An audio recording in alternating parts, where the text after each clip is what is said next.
నా పేరు కేపీఎస్ బాబు, ఏఐటీసీ జిల్లా ప్రధాన కార్యదర్శి.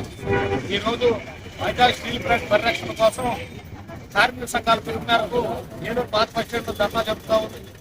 ఇప్పుడు వచ్చినటువంటి కేంద్ర రాష్ట్ర ప్రభుత్వాలు కోటకు ప్రభుత్వంతో వచ్చి కోటకు హామీలు ఇచ్చి 39,000 కోట్ల రూపాయలు అప్పు ఉంటే 3,990 కోట్లు కేటాయించడం చాలా దారుణం. కార్మికులపై ఇవాళ కూటమి ప్రభుత్వం కానీ కేంద్ర ప్రభుత్వం కానీ వారి సాధకపాత్ర ఎదుర్కొంటా కేటాయింపులను కూడా తీవ్ర అన్యాయం చేసి వామపక్షాలుగా ఖండిస్తా ఉన్నాం. రేపు రాబోయే రోజుల్లో ఈ కార్మికులపై మంచి నిర్ణయాలు తీసుకోవాలని హెచ్చరిస్తా ఉన్నాం. ఐఎఫ్టీ ఉమ్మడి పశ్చిమ గోదావరి జిల్లా ప్రధాన కార్యదర్శి జేడూరు.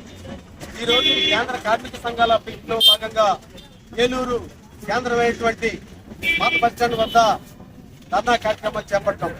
నేపథ్యం విశాఖ ఉక్కు పర్యవేక్షించాలని చెప్పేసి విశాఖ ఉక్కు కర్మాగారానికి ప్రత్యేక సొంత గనులు ఏర్పాటు చేయాలని చెప్పేసి అక్కడ పనిచేస్తున్నటువంటి ఉద్యోగ కాంట్రాక్ట్ కార్మికులకు ఉపాధి రక్షణ కల్పించాలని చెప్పేసి అదేవిధంగా విశాఖ ఉక్కును శైలిలో చేర్చాలని చెప్పేసి ఆ రకంగా శైలిలో చేర్చితే విలీనం చేస్తే రక్షణ ఉంటుంది, ఉపాధి ఉంటుంది, భద్రత ఉంటుంది, ప్రత్యేక సొంత గనులు ఏర్పాటు చేయడానికి సంబంధించినటువంటి నిధులు సమకూర్చుకోవడానికి అవకాశం ఉంటుంది. ఆ కోణంలో ఆలోచన చేయాలని చెప్పేసి మోడీ సర్కార్ ఇచ్చినటువంటి హామీలు అమలు చేయాలని చెప్పేసి ఈ రోజు ధర్నా నిరసన కార్యక్రమం చేపడుతున్నాం. లేని పక్షంలో మోడీ సర్కార్ విధానాలకు వ్యతిరేకంగా భవిష్యత్తు పెద్ద ఎత్తున ఉద్యమం చేపడతామని సందర్భంగా తెలియజేస్తున్నాం.